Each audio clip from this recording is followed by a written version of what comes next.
watching my Islamic channel Fatima Quran Academy. نحمده ونصلي على رسوله الكريم أما بعد فأعوذ بالله من الشيطان الرجيم بسم الله الرحمن الرحیم۔ بالغہ عورت کے آگے کے مقام سے جو خون عادی طور پر نکلتا ہے اور بیماری یا بچہ ہونے کے سبب سے نہ ہو اسے حیض کہتے ہیں، اور بیماری سے ہو تو استحاضہ اور بچہ ہونے کے بعد ہو تو نفاس کہتے ہیں۔ حیض کی مدت کم سے کم 3 دن 3 راتیں یعنی پورے 72 گھنٹے، 1 منٹ بھی اگر کم ہے تو حیض نہیں، اور زیادہ سے زیادہ 10 دن 10 راتیں ہیں۔ 72 گھنٹے سے ذرا بھی پہلے ختم ہو جائے تو حیض نہیں بلکہ استحاضہ ہے۔ اگر کرن چمکی تھی کہ شروع ہوا اور 3 دن 3 راتیں پوری ہو کر کرن چمکنے ہی کے وقت ختم ہوا تو حیض ہے۔ اگرچہ دن بڑھنے کے زمانہ میں طلوع روز بروز پہلے اور غروب بعد کو ہوتا رہے گا، اور دن چھوٹے ہونے کے زمانہ میں آفتاب کا نکلنا بعد کو اور ڈوبنا پہلے ہوتا رہے گا، جس کی وجہ سے ان 3 دن رات کی مقدار 72 گھنٹے ہونا ضروری نہیں، مگر عین طلوع سے طلوع اور غروب سے غروب تک ضرور 1 دن رات ہے۔ ان کے سوا اگر اور کسی وقت شروع ہوا تو وہی 24 گھنٹے پورے ہونے کا 1 دن رات لیا جائے گا۔ مثلا آج صبح کو ٹھیک 9 بجے شروع ہوا، اس وقت پورا پہر دن چڑھا تھا تو کل ٹھیک 9 بجے 1 دن رات ہوگا، اگرچہ ابھی پورا پہر بھر دن نہ آیا، جبکہ آج کا طلوع کل کے طلوع سے بعد ہو، یا پہر بھر سے زیادہ 2 دن آ گیا ہو جبکہ آج کا طلوع کل کے طلوع سے پہلے ہو۔ 10 رات دن سے کچھ بھی زیادہ خون آیا تو اگر یہ حیض پہلی مرتبہ اسے آیا ہے تو 10 دن تک حیض ہے، بعد کا استحاضہ، اور اگر پہلے اسے حیض آ چکے ہیں اور عادت 10 دن سے کم کی تھی تو عادت سے جتنا زیادہ ہو استحاضہ ہے۔ اسے یوں سمجھو کہ اس کو 5 دن کی عادت تھی، اب آیا 10 دن تو کل حیض ہے، اور 12 دن آیا تو 5 دن حیض کے، باقی 7 دن استحاضہ کے۔ اور ایک حالت مقرر نہ تھی بلکہ کبھی 4 دن کبھی 5 دن، تو پچھلی بار جتنے دن تھے وہی اب بھی حیض کے ہیں، باقی استحاضہ۔ یہ ضروری نہیں کہ مدت میں ہر وقت خون جاری رہے جب ہی حیض ہو، بلکہ اگر بعض وقت بھی آئے جب بھی حیض ہے۔ کم سے کم 9 برس کی عمر سے حیض شروع ہوگا، اور انتہائی عمر حیض کے آنے کی 55 سال ہے۔ اس عمر والی عورت کو عائشہ اور اس عمر کو سن ایاس کہتے ہیں۔ 9 برس کی عمر سے پشتر جو خون آئے استحاضہ ہے، یوں ہی 55 سال کی عمر کے بعد جو خون آئے، ہاں پچھلی صورت میں اگر خالص خون آئے یا جیسا پہلے آتا تھا اسی رنگ کا آیا تو حیض ہے۔ حمل والی کو جو خون آیا استحاضہ ہے، یوں ہی بچہ ہوتے وقت جو خون آیا اور ابھی آدھے سے زیادہ بچہ باہر نہیں نکلا تو وہ استحاضہ ہے۔ 2 حیضوں کے درمیان کم سے کم پورے 15 دن کا فاصلہ ضرور ہے، یوں ہی نفاس و حیض کے درمیان بھی 15 دن کا فاصلہ ضروری ہے، تو اگر نفاس ختم ہونے کے بعد 15 دن پورے نہ ہوئے تھے کہ خون آیا تو یہ استحاضہ ہے۔ حیض اس وقت سے شمار کیا جائے گا کہ خون فرج خارج میں آ گیا، تو اگر کوئی کپڑا رکھ لیا ہے جس کی وجہ سے فرج خارج میں نہیں آیا، داخل ہی میں رکا ہوا ہے، تو جب تک کپڑا نہ نکالے گی حیض والی نہ ہوگی، نمازیں پڑھے گی، روزہ رکھے گی۔ حیض کے 6 رنگ ہیں: سیاہ، سرخ، سبز،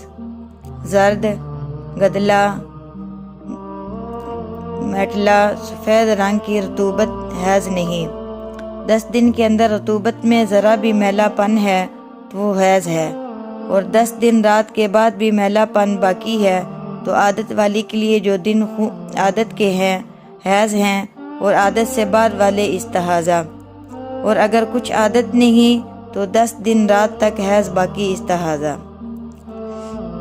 گدی جب تر تھی تو اس میں زردی یا میلا پن تھا،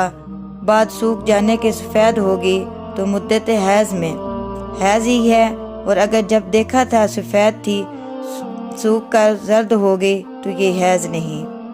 جس عورت کو پہلی مرتبہ خون آیا اور اس کا سلسلہ مہینوں یا برسوں برابر جاری رہا کہ بیچ میں 15 دن کے لیے بھی نہ رکا، تو جس دن سے خون آنا شروع ہوا اس روز سے 10 دن تک حیض اور 20 دن استحاضہ کے سمجھیں، اور جب تک خون جاری رہے یہی قاعدہ برتے، اور اگر اس سے پشتر حیض آ چکے ہے تو اس سے پہلے جتنے دن حیض کے تھے ہر 30 دن میں اتنے دن حیض کے سمجھے، باقی جو دن بچے استحاضہ۔ جس عورت کو عمر بھر خون آیا ہی نہیں یا آیا مگر 3 دن سے کم آیا تو عمر بھر وہ پاک ہی رہی، اور اگر ایک بار 3 دن رات خون آیا پھر کبھی نہ آیا تو وہ فقط 3 دن رات حیض کے ہیں، باقی ہمیشہ کے لیے پاک۔ جس عورت کو 10 دن خون آیا اس کے بعد سال بھر تک پاک رہی پھر برابر خون جاری رہا تو وہ اس زمانے میں نماز روزے کے لیے ہر مہینہ میں 10 دن حیض کے سمجھے، 20 دن استحاضہ۔ کسی عورت کو ایک بار حیض آیا اس کے بعد کم سے کم 15 دن تک پاک رہی پھر خون برابر جاری رہا اور یہ یاد نہیں کہ پہلے کتنے دن حیض کے تھے اور کتنے طہر کے، مگر یہ یاد ہے کہ مہینے میں ایک ہی مرتبہ حیض آیا تھا، تو اس مرتبہ جب سے خون شروع ہوا 3 دن تک نماز چھوڑ دے، پھر 7 دن تک ہر نماز کے وقت میں غسل کرے اور نماز پڑھے، اور ان 10 دنوں میں شوہر کے پاس نہ جائے، پھر 20 دن تک ہر نماز کے وقت تازہ وضو کر کے نماز پڑھے، اور دوسرے مہینہ میں 19 دن وضو کر کے نماز پڑھے، اور ان 20 یا 19 دن میں شوہر اس کے پاس جا سکتا ہے، اور یہ بھی یاد نہ ہو کہ مہینے میں ایک بار آیا تھا یا 2 بار، تو شروع کے 3 دن میں نماز نہ پڑھے، پھر 7 دن تک ہر وقت میں غسل کر کے نماز پڑھے، پھر 8 دن تک ہر وقت میں وضو کر کے نماز پڑھے، اور صرف ان 8 دنوں میں شوہر اس کے پاس جا سکتا ہے، اور ان 8 دن کے بعد بھی 3 دن تک ہر وقت میں وضو کر کے نماز پڑھے، پھر 7 دن تک غسل کر کے، اور اس کے بعد 8 دن تک وضو کر کے نماز پڑھے، اور یہی سلسلہ ہمیشہ جاری رکھے۔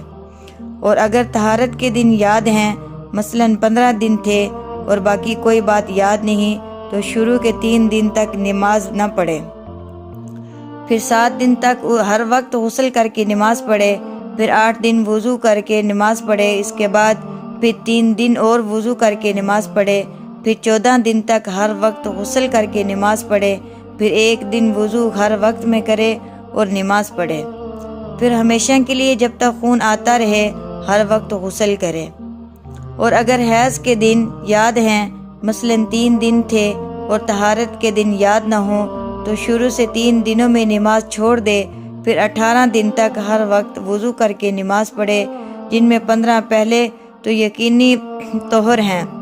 اور 3 دن پچھلے مشکوک، پھر ہمیشہ ہر وقت غسل کر کے نماز پڑھے۔ اور اگر یہ یاد ہے کہ مہینے میں ایک ہی بار حیض آیا تھا اور یہ کہ وہ 3 دن تھا، مگر یہ یاد نہیں کہ وہ کیا تاریخیں تھی، تو ہر ماہ کی ابتدائی 3 دنوں میں وضو کر کے نماز پڑھے اور 27 دن تک ہر وقت غسل کرے۔ یوں ہی 4 دن یا 5 دن حیض کے ہوں یا نہ یہ یاد ہو تو ان 4-5 دنوں میں وضو کر کے باقی دنوں میں غسل۔ اور اگر یہ معلوم ہے کہ اگر مہینے میں حیض آتا تھا اور تاریخیں بھول گئی تو 27 دن وضو کر کے نماز پڑھے اور 3 دن نہ پڑھے، پھر مہینہ ختم ہونے پر ایک بار غسل کر لے۔ اور اگر یہ معلوم ہے کہ 21 سے شروع ہوتا تھا اور یہ یاد نہیں کہ کتنے دن تک آتا تھا، تو 20 کے بعد 3 دن تک نماز چھوڑ دے، اس کے بعد 7 دن تک جو رہ گئی ان میں ہر وقت غسل کر کے نماز پڑھے۔ اور اگر یہ یاد ہے کہ فلاں 5 تاریخوں میں 3 دن آیا تھا، مگر یہ یاد نہیں کہ ان 5 میں وہ کون کون دن ہے، تو 2 دن پہلے دنوں میں وضو کر کے نماز پڑھے اور 1 دن بیچ کا چھوڑ دے، اور اس کے بعد کے 2 دنوں میں ہر وقت غسل کر کے پڑھے، اور 4 دن میں 3 دن ہیں تو پہلے دن وضو کر کے پڑھے اور چوتھے دن ہر وقت میں غسل کرے اور بیچ کے 2 دنوں میں نہ پڑے، اور اگر 6 دنوں میں 3 دن ہوں تو پہلے 3 دنوں میں وضو کر کے پڑے، پچھلے 3 دنوں میں ہر وقت میں غسل کر کے، اور اگر 7 یا 8 یا 9 یا 10 دن میں 3 دن ہوں تو پہلے 3 دنوں میں وضو اور باقی دنوں میں ہر وقت غسل کرے۔ اللہ تعالیٰ آپ کا حامی و ناصر ہو۔ السلام۔ Hey there. Subscribe to my channel. And also press this bell icon.